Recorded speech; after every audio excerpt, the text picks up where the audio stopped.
Let's roll. This is Countercharge, your podcast for ranks, flanks, and kings of war.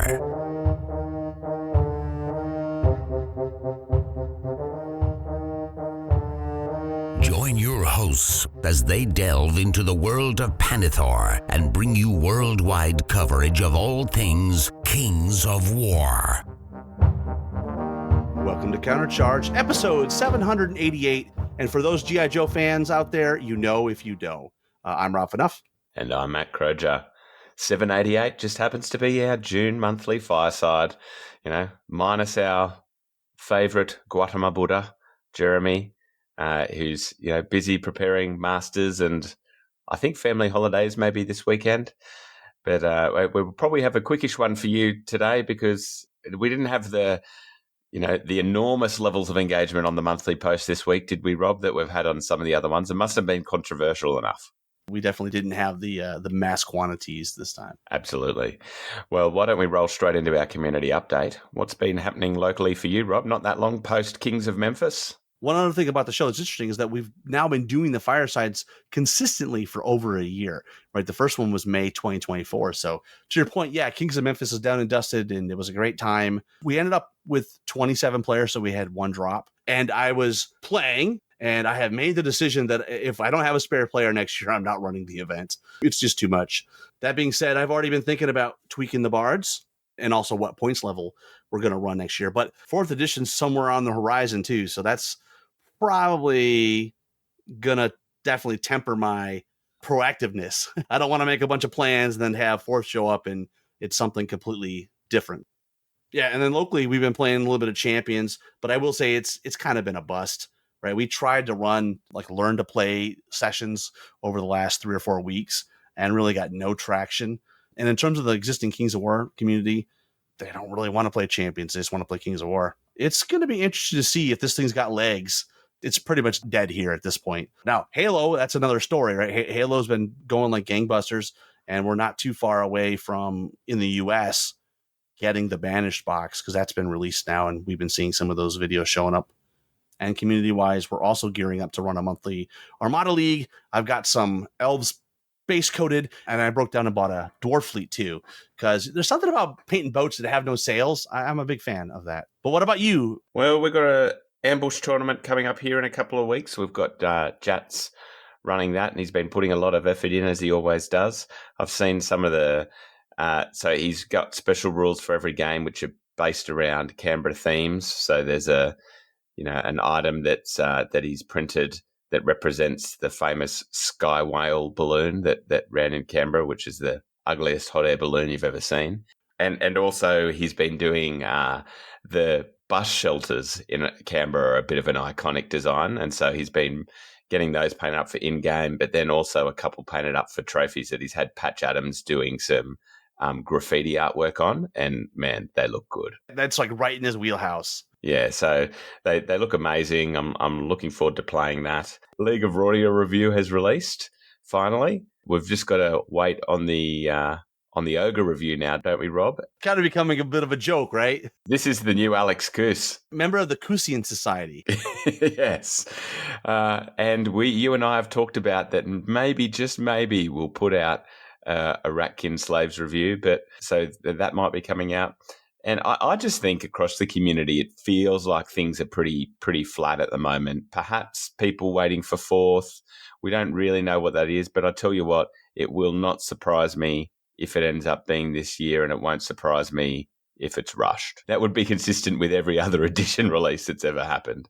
We'll see how we go. But I think the Champions thing is interesting that you mentioned, Rob. I mean, I think that certainly a whole bunch sold. I know there's people locally keen to play it, but as you said, probably Kings players just want to play Kings. I haven't built mine yet. That's probably next. I think I do know some newer players keen to play it, and I'm keen to play it because I think there's some hints in there for 4th. And it's fun, but it is a different game than Kings of War. Having played a fair amount, it is not a game you really should be playing competitively because some of the scenarios are pretty wonky. In particular, there's one where you basically go through a portal and you might end up in the rear of the enemy on the next turn. It's like, okay, talk about a knockout punch. And I think, it was intended as an entry game, right? But that's the problem. It's just, I mean, you and I have talked before. Fourth is going to be really interesting.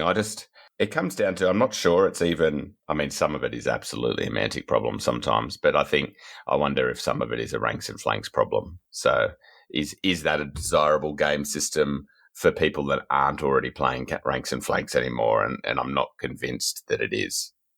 Locally, Warcrow, the new skirmish game that's kind of like Vanguard, a small elite fantasy band from the guys that do Infinity, is blown up, and it's been fantastic. It's all over the place. Star Wars Legion came out with new rules, and that's exploded. But I'm just not seeing ranks and flanks outside of the occasional pockets, like on Saturday morning where we'll have a significant number of Kings of War games, the occasional one on Thursday night. But I'm not seeing really any Old World. I'm not seeing any Song of Ice and Fire. I'm just not seeing a lot of ranks and flanks games, period.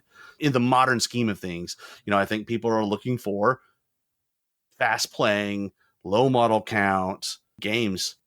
Now let's jump into hobby updates, Matt. What have you been up to? I'm sure you've painted a whole nother army by now, right? Not quite. I'm about 800 points into my abyssals, so that's coming along well. Working on some bases as we speak. For that's a gargoyle base there.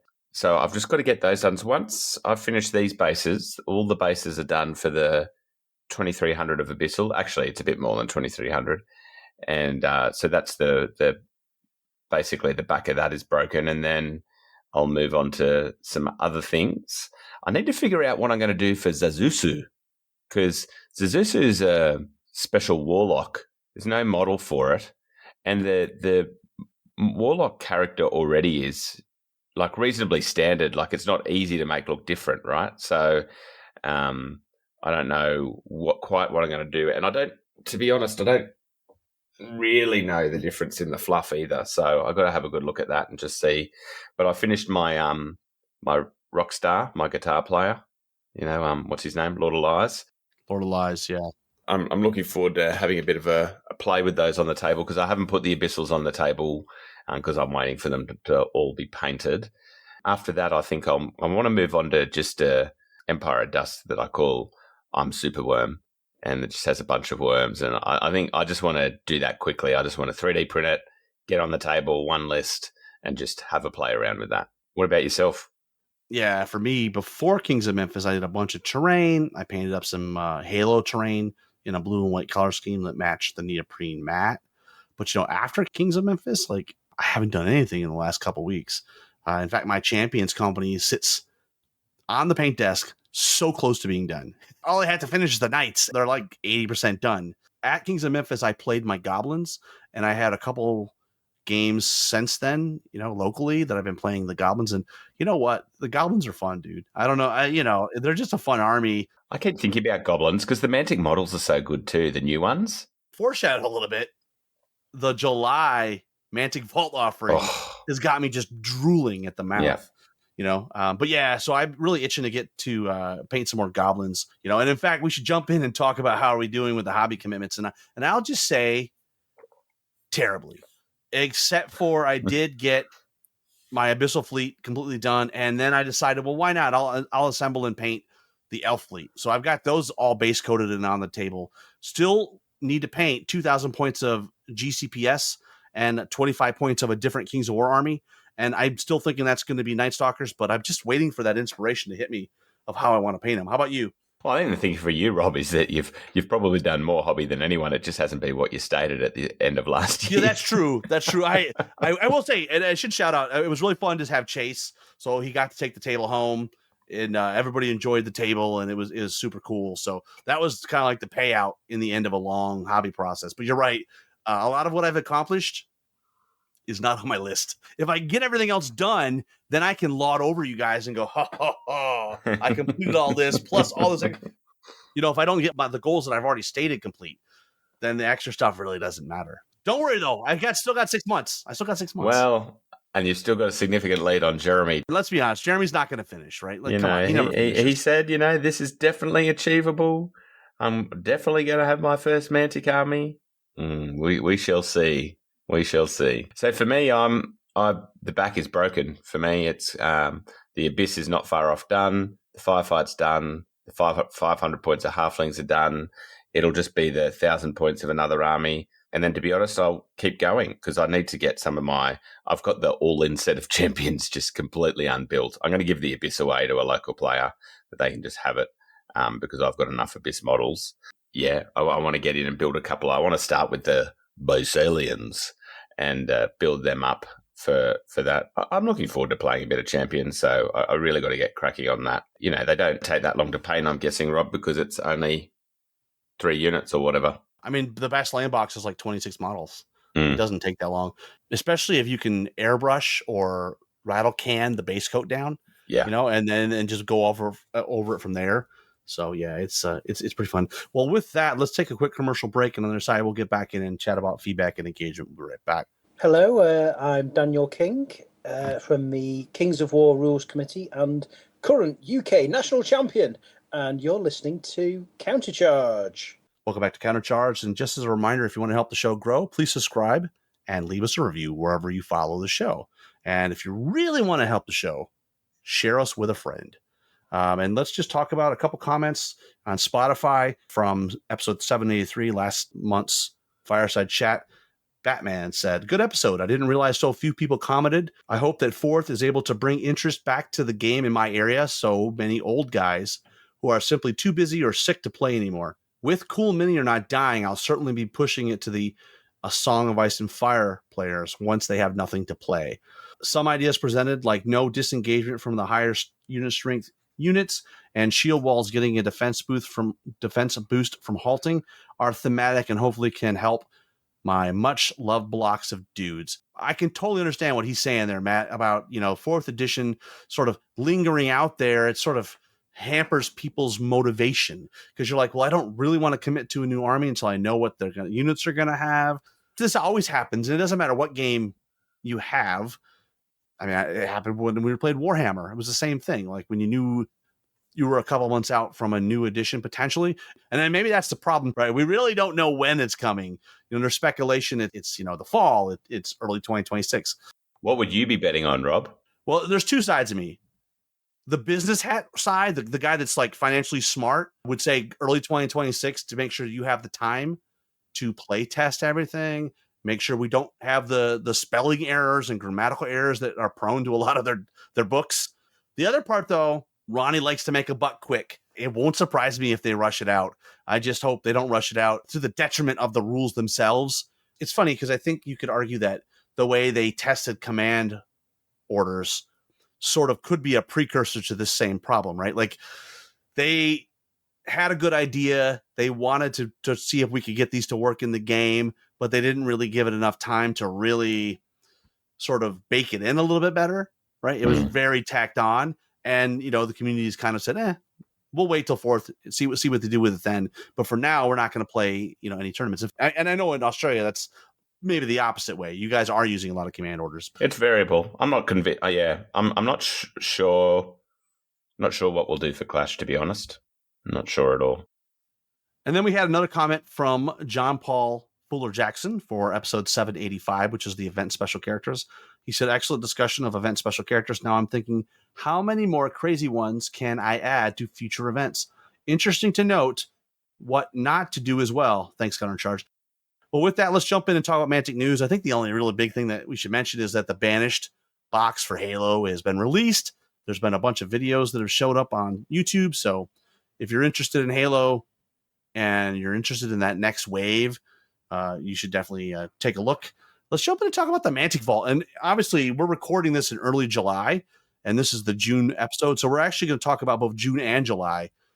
Well, when we recorded last time, the June wasn't out. Correct. We didn't even have a preview. So back in June, we had a great month where they had 3D printable bases for champions, which was really cool. But then they had some great Earth Elementals, some Brockers on bikes, and you had some GCPS and some other arms and stuff. And it was a real mix. Not a bad month. Anything jump out from June? I think the Earth Elementals, I like them more than the original offering that you got from Mantic. There's something about them that just seem I don't know if they've changed something on them or not, but yeah, I like that. The bases are interesting. I mean, I've called for bases and things like that they can do. They've got to be printed well because the resin can warp, obviously. I don't know if I've seen any pictures of anyone printing them. Have you?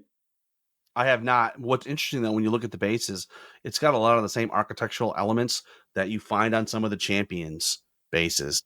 Greek column piece that very similar to the Basilean champion. Yep. In terms of the Earth elemental unit, I bet that originally they were sculpted in green stuff and they were made out of metal. And then when they wanted to port them over to resin, they went ahead and digitally sculpted them anew because they are different models. And now they're available in resin or as a 3D print. But that for me is the standout unit there. I mean, those ones on, I don't know what they're called in Firefight, but the bikes are cool. Yeah, they're super cool. But, not to be outdone, we get to July, and I literally fell out of my chair when I saw July. There is some modern terrain stuff from the terrain crate set, like a hospital bed and stuff. Really more for maybe Walking Dead. But then there's what appears to be the first half of an undead fleet for Armada, which we haven't seen before. And then a bunch of goblins, which I believe a good portion of these are part of the Vanguard set. But then there's also the Wing It, there's the Mop-Up Launcher, and there's a Lugget. I don't know, was there 15 models maybe of goblins?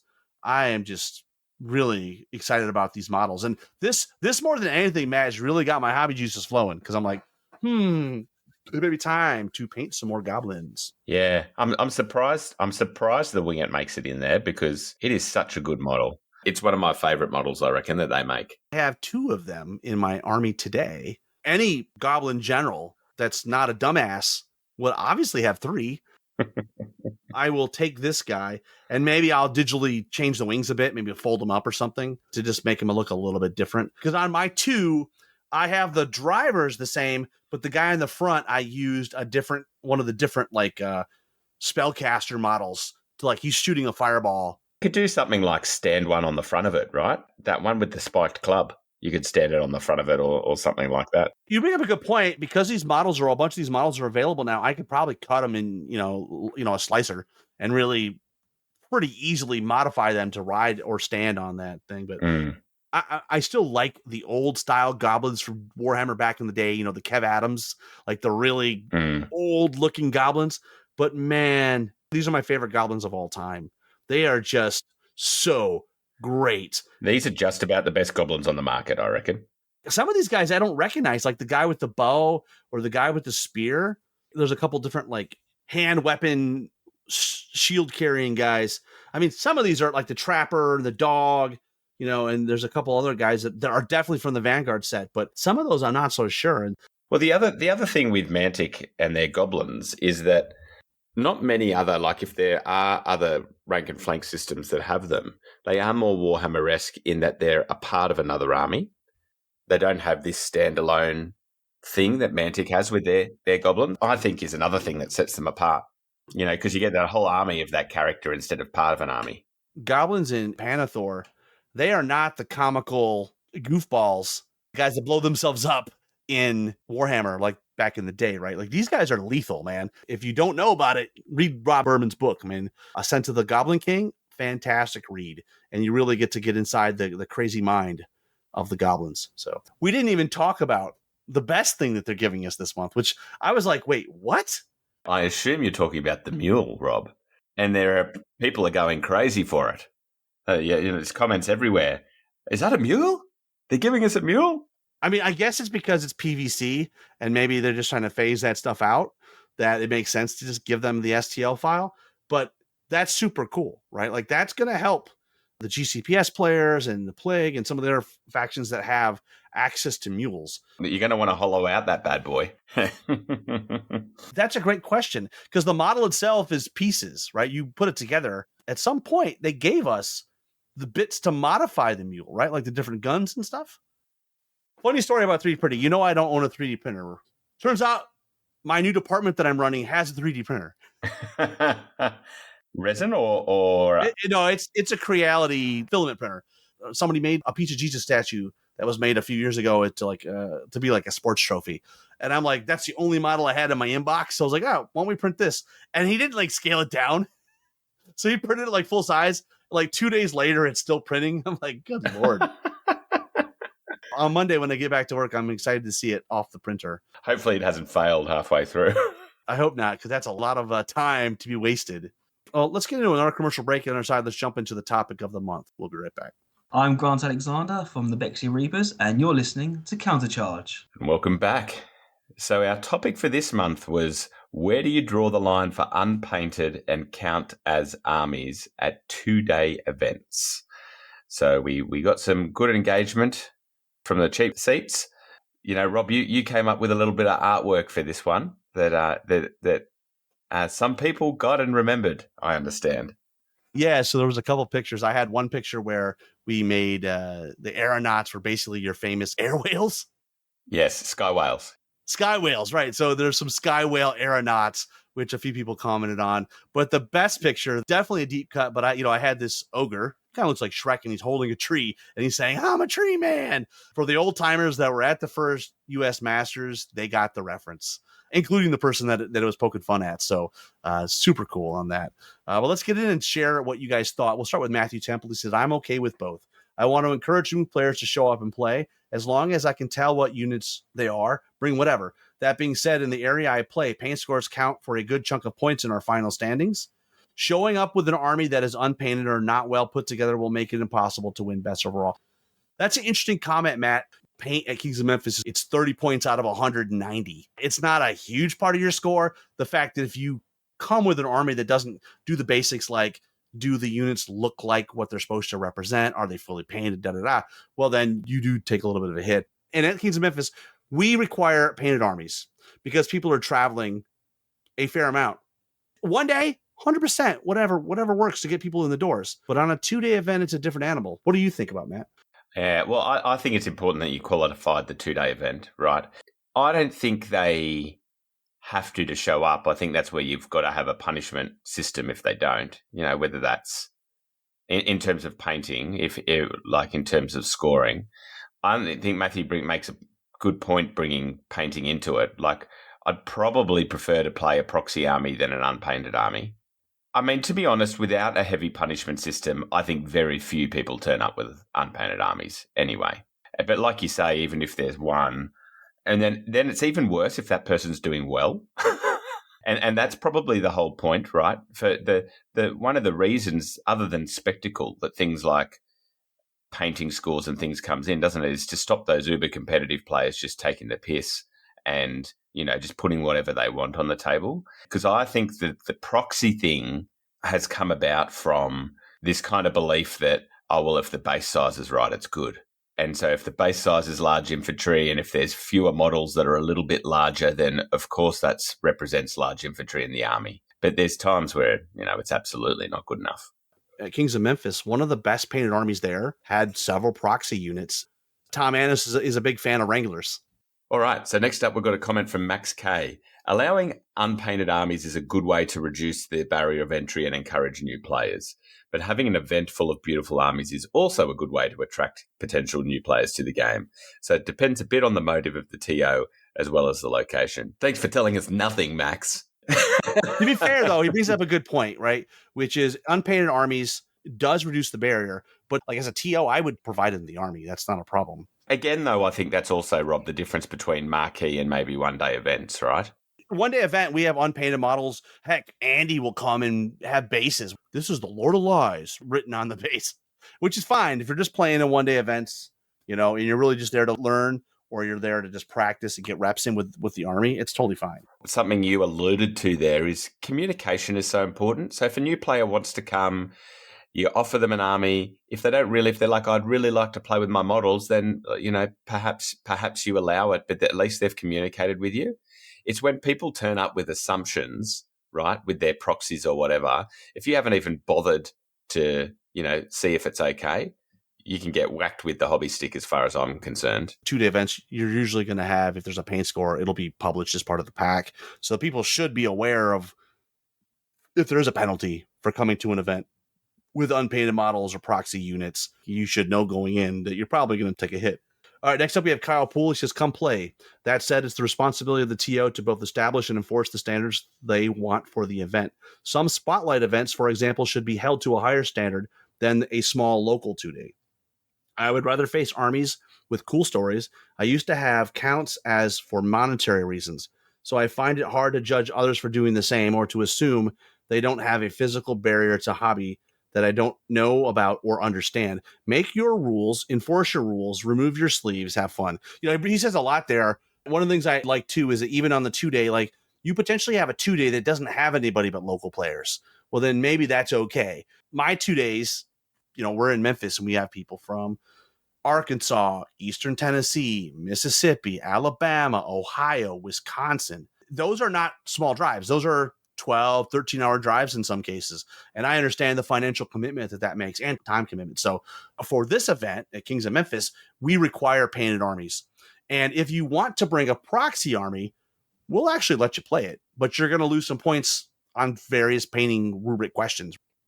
That also goes into things like buy busters for me, right? It does. Like you playing, you don't want people traveling and then having to sit out a game, right? If there's any hint for me that, someone would have to sit out after a whole bunch of people traveled and sit out for a buy buster, no way am I going to support that. Do you know what I mean? Someone has to play to even it up. To be fair, I don't think we've ever had anybody show up with unpainted models at our event because, like I said, what you said before, we communicate it well in advance. It says right in the pack, painted models are required. And then we have the paint rubric to prescriptively tell people what we're looking for. Next up, we've got Dylan Scribner. The question I ask myself on this topic is hobby a part of Kings of War? For me, the answer is yes. Because of that, I personally feel that painted miniatures should be just as mandatory as the miniatures themselves for official Masters qualifiers. When it comes to counts as models, I'm of the opinion that as long as the models accurately represent the unit, it's completely fair and welcomed. But really, there are layers of nuance that dictates a line that could potentially be crossed, and it always brings me back to the famous quote, "I know it when I see it." Having said that, we should always welcome and incentivize attendance and growth first and foremost, but that can look different depending on an event TO. A deceptively complex topic this month, he says. And a very articulate response from the man from Arkansas. Shocking. For sure. Next up, we have David Musgrave. He says, the 3-color minimum is usual standard, and that really isn't hard. In a 2-day event, I hope to at least undercoat the army I was taking. I'd probably prefer to play against an unpainted army for an identifiable army than a painted proxy one. And that brings up a different question there, right? Like I may have mentioned, we had one of the best painted armies there was heavily proxied. While it was a beautiful army, some of the units didn't look like what the units they were supposed to be. He's bringing up a good point, which is the unpainted part is maybe less of an impediment to actually playing the game because at least I know what I'm looking at and I know what they are, as opposed to a painted proxy unit where it doesn't look anything like the unit that it's supposed to represent. So Northern King events are hobby oriented, but the paint basic level was very low and self-scored, although you can get lots of tournament points for doing nice stuff. Yeah, that's a whole other topic we'll have to touch on sometime. Is our hobby score at Kings of Memphis has always been 30 points for the last few years. And I think last year it was sort of 20 points of self-score and 10 points of judge. And this time we shifted to 15 points of self-score and 15 points of judge. I don't know. The longer I do this, the less I like self-scoring because we're not all consistent. No. Some people are legends in their own mind, and some people are very hard on themselves. So yeah, and then those ones get punished more, right? Unfairly. If we see someone that they knock themselves where they shouldn't, we are trying to give them the benefit of the doubt. Jeff Ron says, I do not want to see haze gray plastic at all. At least have them primed and based. Seeing people's armies across the table is part of the experience for me. Well said. Haze gray. So if it's a different type of gray, that's okay. Next up, we've got Erasmus. I prefer to play against painted armies of models that make sense for their stats. For new players, I don't mind as much, especially if all their stuff is at least a little more painted than the last time I saw it. Actually drawing a line for an event is up to the TO, though. Next up, we got Mr. Mark Zielinski. If it is a new player tournament, then unpainted should be okay. For a 2-day tournament where folks are traveling to attend, a 3-color minimum would be the minimum. That's a lot of minimums in one sentence. Counts as armies are kind of required to encourage player creativity, but like anything, it's okay when you see it. You should be able to tell what each unit is. The rule of cool and common sense should be your guide. Now, I will say, a lot of people say, well, if the base is the right size, it's good. My mind doesn't work that way. I know I could see 120 millimeters by 80 and know that's supposed to be tyrants. But if they don't look anything like a tyrant, it's still going to throw me off. I totally agree. Scriven Vermin says, I don't really see unpainted armies anymore. Contrast paints made painting an army so much easier and so much faster. Pretty much anyone can slap chop a 3-color minimum on an ambush box in just a few hours. He brings up a good point. It's easier than ever. It's easier than ever. Daniel Bryan, has anyone ever said, I prefer to play against unpainted armies? Personally, I can't say I've been to a tournament that doesn't factor a paint score, so it isn't like they're going to come out on top with it. So what's the problem? My first game of Kings was at a GT. I didn't know anyone in the community, or if my community even had a community I could play with. Was I looking for first place or Masters points? Nope, just wanted to have fun, chuck dice and engage the community. While my army was painted, I can confidently say that if it hadn't been or I'd been told I couldn't participate with what I had, I'd have found another community. I mean, I think that the problem with saying, like, what's the problem is because we've talked about this on the show a number of times. The gaming experience is a lot more than the rules and winning, right? It's about the contract between two players. It's not just about your enjoyment, but it's about the enjoyment of the other person on the other side as well, right? So I agree with him. I think we should be inclusive of people with unpainted armies, but I think it is a problem if people are doing it regularly. If someone did show up with an army of unpainted models, I think we would probably let them play, especially if it meant we could have even numbers. But that being said, I would certainly be communicating with the players. Say, hey, next year, please make it an effort to try to get your army painted. Daniel brings up a good point, though. If you're a new player and maybe you don't really know the ins and out of the community and this might be your first tournament, you don't want to dissuade them from coming back. That being said, you also want to help them learn sort of what the community is all about and what the community is looking for out of a game. Ben Bauer says, I prefer painted armies, but unpainted are fine. The hiccup to me is some of the count as armies really try and stretch it. Now, that said, if the count as army and the unit is painted, I'm a bit more forgiving in my opinion. That's the $1 million question, is how far is too far for a proxy or a count as, right? It's really hard to define that. You don't want to crush someone's creativity, but at the same time, we want to make sure that people have a reasonable opportunity to understand what they're playing against. Nicholas Michalonis, I think it's half of what should be talked about in the hobby part of the tournaments. There are plenty of armies around here that are not legal, but we allow them into tournaments since we like the person that plays them. Tournament organisers work off their own spirit for the hobby. Alexi Mensa, for painting, about half of our events in Queensland have scoring for painting your armies and doing your bases. However, we don't have a requirement to do so. The other half of events just have no requirements or bonus points for painting, period. We care more about the player being able to play than we do about closing off entrance based on an army still being a work in progress. As for counts as models, as long as it's consistent across the army, no models being multiple different unit types, and it's not completely incomprehensible, then there's no issue. Jason Murray says, I prefer to face a painted army, but I understand that time and life constraints make it difficult sometimes to get paint on a model. So I will still happily play against someone with an unpainted army. And as for count as armies, as long as it's not a ridiculous stretch, i.e. a goblin regiment standing in for a giant or something similar, I'm happy to play against that army. He also mentions that if the opponent has a guide to navigate, and it's almost like a cheat sheet of what these different units are, then that's a plus as well.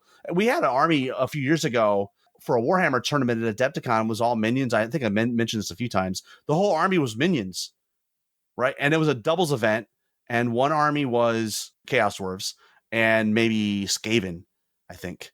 And they did have a cheat sheet, but it was still a struggle for me because they all looked like little minions. I don't hate the theme, right? And people have a right to do a theme that they like, particularly if there's no enforcement of where your models come from. But something like that, there is an element that is quite generic, and generic is a problem in Kings. Like, there has to be differentiation that's very clear. Something shouldn't look like it flies if it can't. I played a game last night against my buddy Brian here locally, and I had my Goblin army, and he had his Abyssals. They just have the lower Abyssal sprue, right? And so he had some of those that were actually filling in as the Abyssal Guard, and he painted them slightly differently, but the models were the same. But on my side, I don't like the metal trombone for the Goblin army, so I took the Ratkin weapon that kind of looks like a giant insecticide shooting thing on wheels, and I put some goblins behind it, and I think it threw him off the first time I started shooting him. He's like, oh, those are trombones. Mm. To the point we're making here is I thought it was super clear, like thing on wheels that this guy is kind of following behind and shooting, right? In my mind, I didn't think it would be mistaken for something else. Mm. I guess what I'm saying is I'm guilty of it too, right? I try to be something different to make it unique looking. It's not something there's a black and white in all cases. It's like we live in the gray, and sometimes it's degrees of proxy. Yeah. And Max got another one in here? Yeah, he's double dipping. That's a bit cheeky. Yeah, that's all right. Loves a double dip, that bloke. Context matters. A new player showing up to their first or second event with an unpainted or proxy army is very different to a veteran player doing the same. And premier events expecting outside eyes on our game is very different to a local two-dayer in a more private setting. I like that comment. I don't think a new player showing up to Kings of Memphis with an unpainted army, I would have the same reaction to a veteran who's been there before showing up with an unpainted army. I would be much more inclined to, hey, veteran, dude, you've been to this event before. You know we need painted armies. Come on. Whereas the new player, and it sort of harkens back to Daniel's comment, right? They may not know the rules. They might have just recently found out about the event and said, hey, I'm going to try this out. Yeah, I would definitely be much more forgiving to the new player versus the veteran that should know better. And I'll tell you, as someone and yourself as well, Rob, that have run a lot of big events now, if something's wrong, and not just because you know it on the table, but the players are telling you. Players are telling you that the experience is bad. And that is part of the decision making, that if you've got a whole bunch of players coming up and going, look, this is a piss take, then, you take action on it. You got to have that conversation. Yeah. You got to be the bad guy. But the reality is, that's why I try to fully communicate, the expectations for the players coming to the event, and we try to do live streams and podcasts about it. But sometimes people are late additions and they may not know all the rules. And it sucks. Next up, we have Jan. He says, no firm rules on this one, I reckon. Depends on the maturity of the scene. I'd go with whichever direction will encourage greater growth rather than discourage new and existing players. So does take a bit of a feel on how the local scene would react. That's an interesting comment, Matt, because, this year we had one new player at our event, someone that's never been to a 2-day before. It was a pretty veteran scene, right? Outside of the one new player. What I would take away from Jan's comment is the TO needs to understand the community that they're serving, right? I mean, if it is a bunch of new players, well, then maybe you do need to make concessions to get butts into the seats, right? Whereas we're not in that position. 100%. Paul Forbes, I use tournaments as the reason to get painted. Jesse Garrett, I think painting should be required for a 2-day event. If someone lacks skills or time, they can spray their army blue, base it, and say it's a ghost army, and it looks much better than unpainted. For Kansas armies, I don't really draw a line. People should do whatever they want. I have played against a Beetle, Pegasus, My Little Pony, Clowns, etc. As long as the player makes sure that the units look different, for example, not having 2 identical units representing different units, I haven't had any problems playing the game, even if it's not personally to my taste. I don't even care if flying units have wings. Mantic themselves aren't even consistent with that look for tortured souls. For me, the lack of immersion associated with the game leads me to be much more flexible with counts as armies. I've never felt like it was playing in Panathor. One thing I would say about I've never felt as playing in Panathor is maybe that's because there's too many proxy armies and not enough Mantic armies. People actually using game system models and things might help some people's immersion. Steve Evans says, I don't really like to see unpainted miniatures at tournaments, but I do like to see new players not being put off by this. As for count as armies, long as they're on the correct basis and the models kind of make sense, theme-wise, I'm not too fussed. I'm getting the sense here from these comments that people are much more accepting of unpainted versus the count as, which, again, where do you draw the line? That's a difficult answer. Next up, we've got Philip Jordan Cox. He says, it's fun to see everyone's creations at the tournament. I think a TO can easily give newbies passes on paint, or something I think could be more common, loaner armies for new players starting out. We as a community tend to have players with multiple armies, so having some veterans bring second armies for newbies to cut their teeth on with could be a solution. Yeah, I always have an extra army there just in case, someone needs to jump in as a spare player, and I would be happy to have a new player. But that's a great comment from Philip. How many armies do you have? A bunch of them, right, in the garage. Yeah, exactly. Jonathan Watch, As a player who is usually painting in the hotel/Airbnb the night before, I'm inclined to cut a little slack for painting, especially for newer players. I love seeing the vision of the player, even if they haven't 100% painted everything for their list or if they have some mercenary units that borrowed from someone else. If it counts as, I just want it to be very easy to see what is what. Knights should be mounted, for example. Phalanx units should have long pointy sticks. I'm a slow player and I don't want to burn clock clarifying what units are. That's an interesting other take, isn't it? Like, because at the same time, he's kind of saying, I'm a veteran and I often don't have it quite done in time, so cut it slack. There's a little bit of me for that. It's like the person who's always 10 minutes late to everything who's going, oh, that's just the way I am. But I like this comment about, knights should be mounted. Yeah, 100%. Right? Or that a phalanx should have long pointy sticks. I mean, these are like obvious visual cues to tell you what this unit is. Mm. And next up, we got Jats Turk. I think there's a massive difference between unpainted and count as armies. Unpainted for a 2-day tournament, probably not an overall fan of, but there is the part of me that says I'd rather have another player there than not. If you're new to the game, acceptable, get them in. If you're a veteran, then probably on the nose. Count as armies is the subject close to my heart. Having built a Pokemon Abyssal army, it was fun, and I made sure my units were appropriately identified. It took time and effort to base them and find the figurines I needed to best represent each unit. Ultimately, it led to me putting together, painting, and basing my Mantic Abyssal army. I toyed, so to speak, with bringing both armies to a tournament and letting my opponent to choose which one. I took it to a one-day, and it drew some attention from non-Kings of War players saying it was cool, especially the younger ones. Although I knew some tournament players were annoyed, so not wanting to ruin people's fun, I didn't bring it again. Count as is fine with me as long as it's representative of the unit. I'm all about bringing whatever models you have to this great game. Lot to unpack there, Matt. I remember that army well, and I personally didn't have a problem with it because it wasn't like the minions where they were all the same. Jats even had little Pokemon signs on it. Like, it was certainly very identifiable. There were definitely people that had their nose out of joint, and that was the really tough thing. Like, that was the thing where you're like, well, it's affecting enough, reportedly, enough other people's enjoyment to play the game. The thing that is annoying now looking back is the people who are most butthurt by it aren't even playing Kings. At Kings of Memphis, we would let that army go. And yeah, it might lose a few points on the hobby's rubric because it's maybe not as conforming as the real models or something similar. We wouldn't turn that army away. It would just be judged on the merits of itself. Next up, we've got Dan Zaremski. I don't mind playing against unpainted armies. I play games against cardboard squares. For TOs, I think this question has layers to it. Tournament packs have paint requirements built into them, which can be intimidating for new players and may act as a deterrent for new players from attending. But paint requirements also are a great deterrent to meta chasing for experienced players. However, many players who've been around for a while and want to chase the meta or attend a tournament can easily borrow a painted army. People who are new to the scene or are socially awkward don't get access to this option or are not aware of it, that it's a possibility. We all know how long it can take to paint an army. Without naming names, there might be a counter-charge host who has not completed a Kings of War army this decade. And he's not here to defend himself. I might be wrong on that front. I guess the TO needs to identify the purpose of the requirements, incentivize for the purpose. What's interesting? What I take away from that is I think on my pack next year where I say that painted armies are required, I should put a note in there. Hey, if you're a new player and are in need or would like to use a painted army, please contact me and I will be happy to provide the army.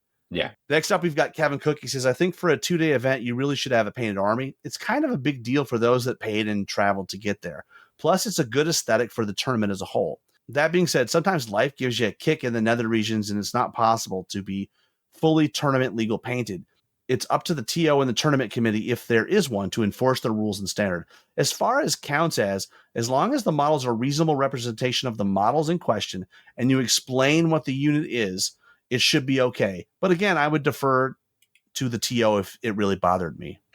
Next up, we've got Garrett. At a 2-day, I'd kind of expect at least 90% of the armies to be fully painted and based. That other 10% I'd put down for mishaps, last-minute entries, and newer locals who have been encouraged by the TO or local veteran players to come even though they don't have a finished army. I agree that hobby-complete armies clashing adds to the enjoyment and spectacle of a large event. Correspondingly, unless the lack of hobby completion is obfuscating the different units in the army, a player should be able to play a competitive game without the paint affecting the battle's outcome. As you were reading that comment, a couple things just flashed through my head. I'm wondering, what are the expectations from players at the table. I wonder if the players playing at the top probably care maybe a little bit less about painted and count as. They're there to win the event. Whereas the people maybe in the middle or to the bottom, are they the people that are maybe more inclined to expect to see painted armies? They're more hobby focused. I don't know. I don't know if there's any correlation there, and I might just be mad. Well, I'll speak for Australia, right? You do tend to get like people drifting towards the middle and bottom will care more about the effort and the theme of what they're putting on the table. And I think theme has to be part of that discussion, right? Because we've certainly got some very elite players who are excellent painters like Max, right? But often at that middle and to bottom that there's this, they're putting stuff that they want to put on the table because of what they've painted. You know, I do think that's a thing to an extent. Well, huge thanks to all of you that provided comments on this difficult topic, right? I think this is not one that you could walk away and there's a black and white answer. For me personally, maybe there's a way for me to make it more inclusive to a new player, just so they know that, hey, we want to play with painted armies and we're happy to give you one if it's your first event.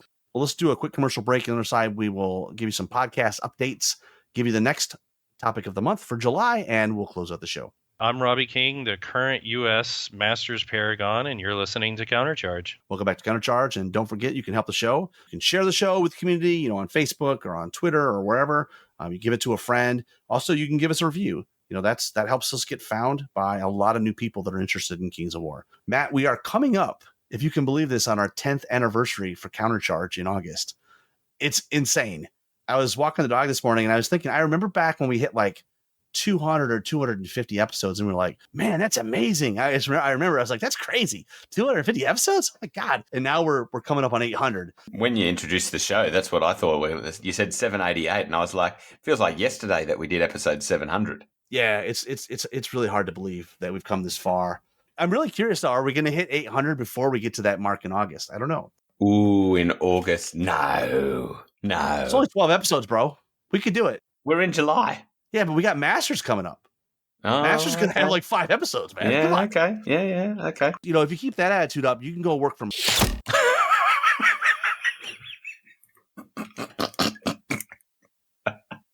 We'll need Jeremy to do an episode if we're going to make it. For sure. Maybe we should make it a goal so we can do a combined 800th, 10th anniversary.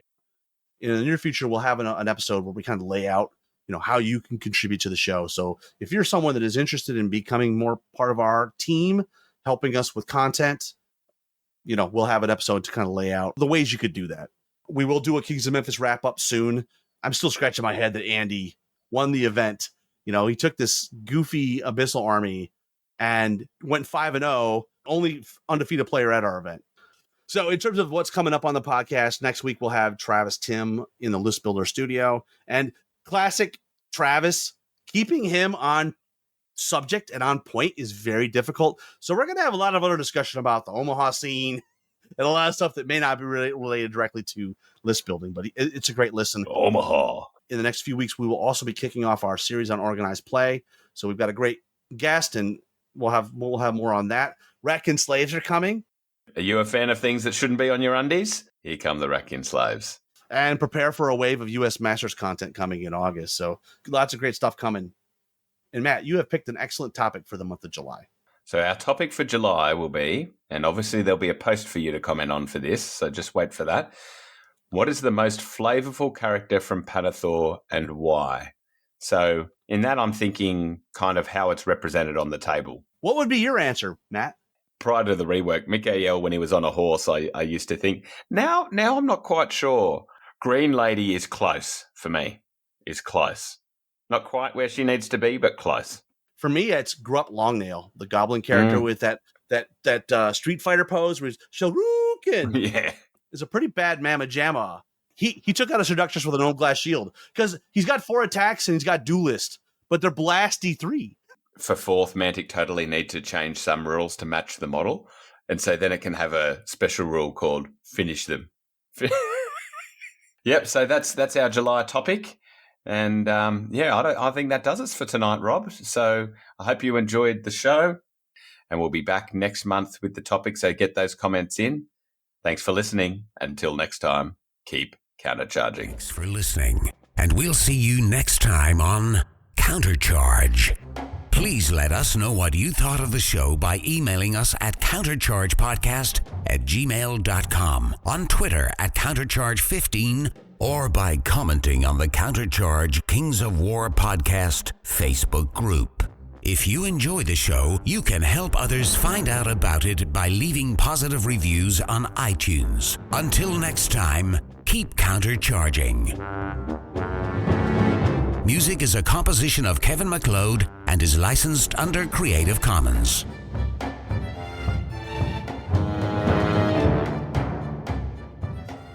Trouble with my mic staying up today. That's a euphemism there, buddy. Yeah, isn't it? Yeah.